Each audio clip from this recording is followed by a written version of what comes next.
नमस्कार साथियों, आज हम राजस्थान एकीकरण के सभी महत्वपूर्ण प्रश्न करेंगे जो बार-बार एग्जाम में पूछे गए हैं और इनके साथ में ही हम अपना टॉपिक भी क्लियर करेंगे। तो हमारा पहला क्वेश्चन है कि 25 मार्च 1948 को गठित संयुक्त राजस्थान का प्रधानमंत्री बनाया गया था। ठीक है ना? सबसे पहली बात 25 मार्च 1948 को दूसरा चरण बना था। ठीक है ना? पहले चरण की डेट क्या है? 18 मार्च 1948 और दूसरे चरण की डेट क्या है? 25 मार्च 1948। इनका हमें प्रधानमंत्री पूछा गया है। तो ये ऑप्शन है जयनारायण व्यास, हरिदेव जोशी, गोकुलाल असावा, हीरालाल शास्त्री। तो इनमें प्रधानमंत्री थे दूसरे चरण की गोकुलाल असावा। हम एक ट्रिक याद करते हैं प्रधानमंत्रियों की, शो गो माही। ठीक है ना? क्या ट्रिक है? शो गो माही। यानी प्रथम चरण के प्रधानमंत्री थे शोभाराम कुमावत, दूसरे के थे गोकुलाल असावा और तीसरे के थे माणिक्यलाल वर्मा और चौथे के थे हीरालाल शास्त्री, जिनके बाद में ये बनते रहते हैं। हीरालाल शास्त्री बनते हैं फिर प्रधानमंत्री। ठीक है ना? तो ये ट्रिक है जिसमें 2 नंबर पे आता है गो, शोगो माही में वो आता है, जिससे हमें पता चलता है कि गोकुलाल असावा यहाँ के प्रधानमंत्री थे दूसरे चरण के। नेक्स्ट क्वेश्चन है हमारा कि मत्स्य संघ का राजस्थान में विलय कब किया गया था? पहली बात, मत्स्य मत्स्य संघ कौन-सा था? पहला चरण था हमारा मत्स्य संघ 18 मार्च को बनने वाला। अब इसका राजस्थान में विलय कब हुआ था?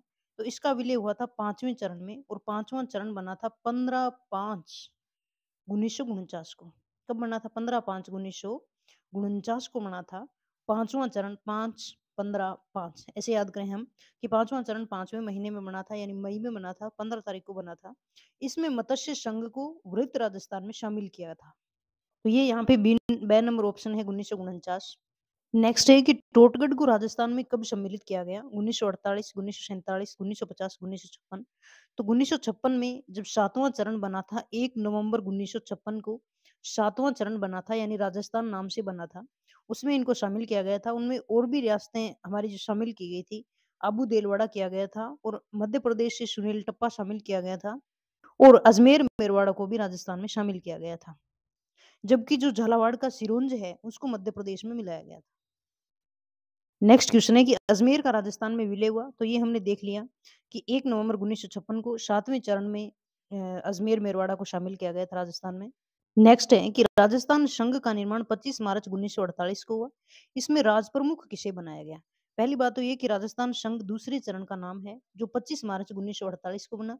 इसका हमें राज प्रमुख पूछा गया है कि कौन सा था, तो भीम सिंह, बहादुर सिंह, लक्ष्मण सिंह, उदयभान सिंह। तो इसमें थे भीम सिंह। कौन थे? भीम सिंह। जबकि पहले चरण के जो राज प्रमुख थे, वो थे उदयभान सिंह। इसकी भी एक ट्रिक आती है, इसकी ट्रिक आती है कौन-सी? कि उदय भी भूमि मांगे। कौन-सी थी? उदय भी भूमि मांगे, यानी पहले चरण में उदयभान सिंह, दूसरे में कौन थे? भीम सिंह, महाराव भीम सिंह, तीसरे में थे भूसे भूपाल सिंह, ठीक है ना? और चौथे के बाद में फिर सवाई मान सिंह बने थे लास्ट तक। नेक्स्ट क्वेश्चन है कि मत्स्य संघ का प्रशासन राजस्थान को स्थानांतरित करने का निर्णय लिया गया था। तो ये वही क्वेश्चन है कि मत्स्य संघ को राजस्थान में कब मिलाया गया? तो 1949 में। नेक्स्ट क्वेश्चन है कि किस प्रदेश के विशाल राजस्थान में सम्मिलित होने से संयुक्त विशाल राजस्थान नामकरण हुआ? संयुक्त विशाल राजस्थान का मतलब वृत्त राजस्थान कह दो या फिर विशाल राजस्थान। तो वृत्त राजस्थान था कौन सा चरण? चौथा चरण था, जो 30 मार्च 1949 को बना था। और जो वृत्त राजस्थान है उसमें किया गया था कि जो संयुक्त राजस्थान है उसमें जैसलमेर, जोधपुर, जयपुर, बीकानेर यानी बड़ी-बड़ी रियासतों को शामिल किया गया था। ये तो था चौथा चरण। अब बात आती है, ये नाम जो है संयुक्त वृत्त राजस्थान, ये 5वें चरण का नाम है। जो 5वां चरण है उसमें जो मत्स्य संघ है, उसको शामिल किया गया था संयुक्त राजस्थान में। तो जो ब ऑप्शन है वो आ जाएगा इसका कि मत्स्य संघ को विशाल राजस्थान में शामिल किया। इसके बाद में इसका नामकरण संयुक्त विशाल राजस्थान या फिर संयुक्त वृत्त राजस्थान हुआ।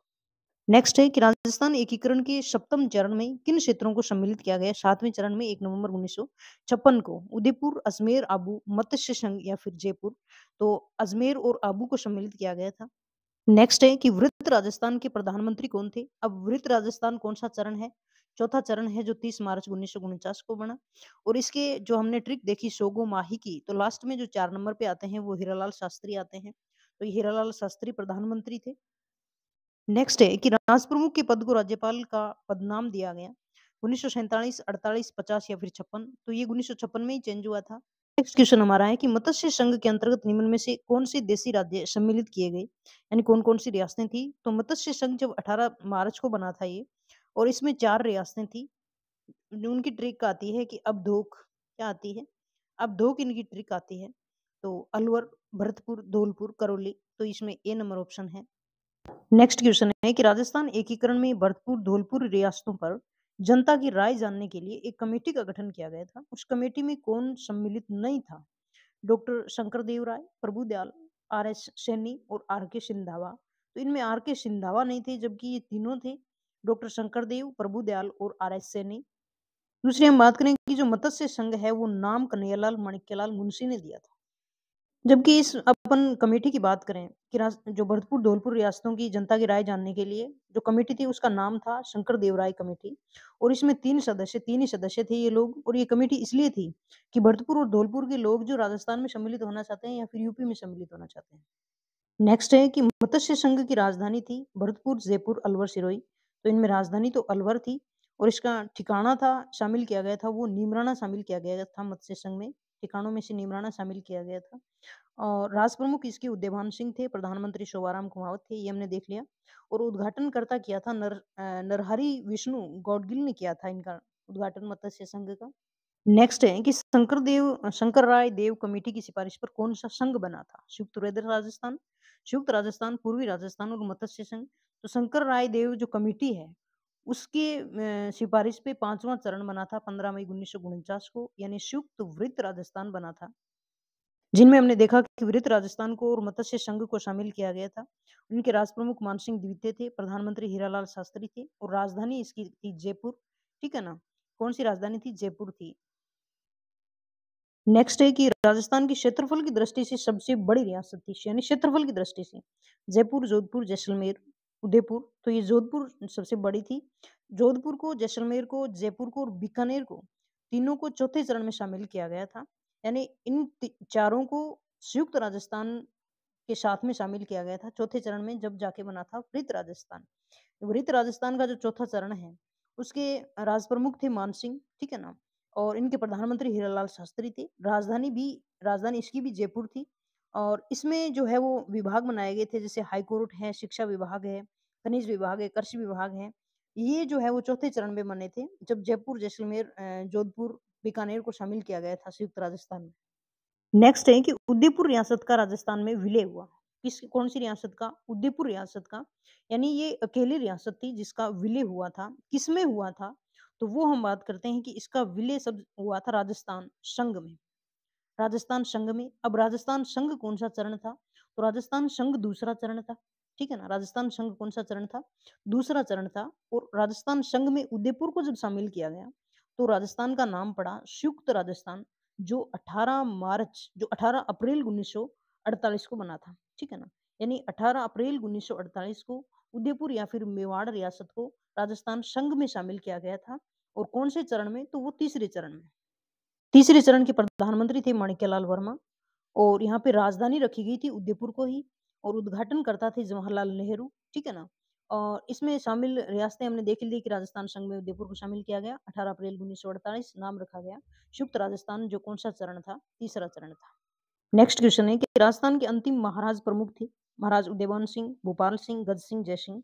तो महाराजा भूपाल सिंह थे।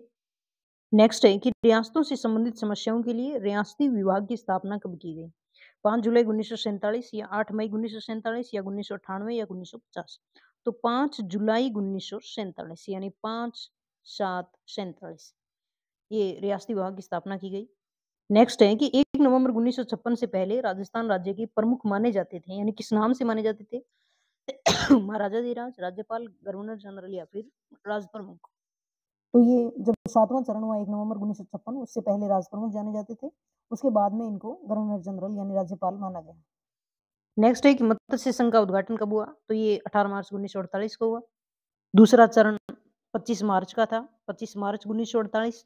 और जो तीसरा चरण था वो 18 अप्रैल 1948 था। चौथा चरण 30 मार्च 1949 था।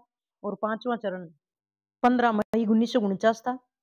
छठा चरण 26 जनवरी 1950 था। और सातवां चरण 1 नवंबर 1956। नेक्स्ट है कि भारत की रियासतों के विलय के लिए सरदार वल्लभ भाई पटेल के नेतृत्व में रियासती विभाग, यानी हमने अभी देखा था कि जुलाई 1947 में इसका गठन किया गया। इस विभाग के सचिव कौन थे? गोपाल कृष्ण गोखले, अजीत सिंह, के एम मुंशी या फिर वीपी मेनन? तो ये थे वीपी मेनन, इनके सचिव थे। नेक्स्ट क्वेश्चन है कि इनमें गलत कथन देखना है हमें कि राज्य की सबसे प्राचीन रियासत मेवाड़ थी। ये बात सही है कि प्राचीन सबसे मेवाड़ थी। और राज्य की सबसे छोटी रियासत धौलपुर, ये गलत है। राज्य की सबसे नवीन रियासत झालावाड़, ये सही है। और सबसे बड़ी रियासत क्षेत्रफल में जोधपुर है। और और क्षेत्रफल में सबसे छोटी रियासत थी, वो कौन-सी थी? वो शाहपुरा थी। और सबसे बड़ी रियासत जनसंख्या की दृष्टि से देखें, तो वो थी जयपुर। और जनसंख्या की दृष्टि से सबसे छोटी थी, वो भी कौन-सी थी? शाहपुरा थी। यानी छोटी में जनसंख्या में और क्षेत्रफल में शाहपुरा का नाम आता है। बड़ी में जनसंख्या की दृष्टि से जयपुर का नाम आता है और क्षेत्रफल की दृष्टि से बड़ी में जोधपुर यानी मारवाड़ का नाम आता है। और पुरानी में मेवाड़ का और नई में किसका? झालावाड़ का नाम आता है। और एकमात्र मुस्लिम रियासत कौन-सी थी? वो थी टोंक, ठीक है ना? एक बात और देखें अपन कि जो अपना स्वतंत्र अस्तित्व रखने की इच्छुक रियासत थी जोधपुर, ठीक है ना? जोधपुर रियासत है, वो अपना स्वतंत्र अस्तित्व रखना चाहती थी। जबकि हम जैसलमेर और धौलपुर की बात करें, वो भी पाकिस्तान में मिलने की इच्छा में थी। लेकिन जो जोधपुर वाले की बात करें, तो बाद में जो हनवत सिंह है, उनकी इच्छा जोधपुर को पाकिस्तान में मिलाने की भी हुई थी, लेकिन ये बात असफल हो गई फिर उनकी। हनवंत सिंह थे, वो जोधपुर के थे और इन्होंने जो भारत की आज़ादी के लिए काली पगड़ी पहनकर शोक दिवस मनाने वाला शासक था ये हनवंत सिंह। नेक्स्ट है कि राजस्थान के एकीकरण से पूर्व कुल रियासतें और ठिकानों की संख्या क्या थी? 17-3, 19-4 या फिर 19-5 या 19-3? तो ऑब्वियस 19-3 थी। 19 यहाँ पे देशी रियासतें थी और 3 यहाँ पे थे क्या ठिकाना कौन-कौन से? नीमराना, कुशलगढ़ और लावा। और एक केंद्र शासित प्रदेश था अजमेर मेरवाड़ा। ठिकानों को हम देखें, जो नीमराना है वो अलवर में, कुशलगढ़ है वो बांसवाड़ा में और लावा है वो टोंक में था, जो सबसे छोटा ठिकाना था। नेक्स्ट है कि वर्तमान राजस्थान राज्य का निर्माण कितने चरणों में पूरा हुआ? तो ये तो हमें पता ही है कि ये 7 चरणों में पूरा हुआ। इनमें टाइम लगा था 8 वर्ष, 7 माह है और 14 दिन। ठीक है ना? इतना टाइम लगा था इसमें। और मुख्य जो भूमिका थी, वो रियासती विभाग के अध्यक्ष थे हमारे सरदार वल्लभ भाई पटेल, यानी भारत के लोहे पुरुष वो थे। और दूसरे सचिव जो थे रियासती विभाग के वीपी मेनन। इन दोनों के प्रयासों से ही राजस्थान का एकीकरण संभव हुआ। नेक्स्ट क्वेश्चन है विशाल राजस्थान राज्य की स्थापना के समय इसकी राजधानी थी विशाल यानी वृहत राजस्थान। वृहत राजस्थान कौन सा चरण था? चौथा चरण था, जो संयुक्त राजस्थान को जब जोधपुर, जैसलमेर और जयपुर, बीकानेर में को मिलाया गया था। इसमें राज प्रमुख थे वो बीकानेर, जयपुर के ही राज प्रमुख थे स्वाभिमान सिंह। और इन जो राजधानी थी वो कौन सी थी? वो भी जयपुर ही थी। नेक्स्ट क्वेश्चन है कि राजस्थान के एकीकरण की प्रक्रिया के दौरान राज्य की राजधानी राजधानी के मुद्दों को सुलझाने हेतु किसकी अध्यक्षता में एक समिति का गठन किया गया था? यानी एकीकरण की प्रक्रिया के लिए तो नगेंद्र सिंह, वीपी मेनन, के एम मुंशी और बी आर पटेल। तो बात हो रही है यहाँ पे रियासती विभाग की। तो रियासती विभाग की जब स्थापना की गई, तो हमने देख लिया कि इसके अध्यक्ष बी आर पटेल थे और इनके जो सचिव थे वो वीपी मेनन थे। नेक्स्ट है कि राजस्थान संभाग के किस राज्य के नरेश ने सर्वप्रथम भारत में सम्मिलित पत्र पर हस्ताक्षर किए थे? अलवर, भरतपुर, जोधपुर, बीकानेर। तो बीकानेर के नरेश थे जिन्होंने सबसे पहले हस्ताक्षर किए। और एक नरेश और आता है बांसवाड़ा के महाराज चंद्रवीर सिंह।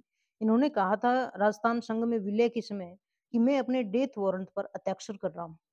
तो ये हमारे एकीकरण से संबंधित सभी क्वेश्चन आ गए। हमारा टॉपिक भी उम्मीद है क्लियर हो गया होगा। अगर समझ में आया है तो लाइक और सब्सक्राइब कर देना। जय हिंद।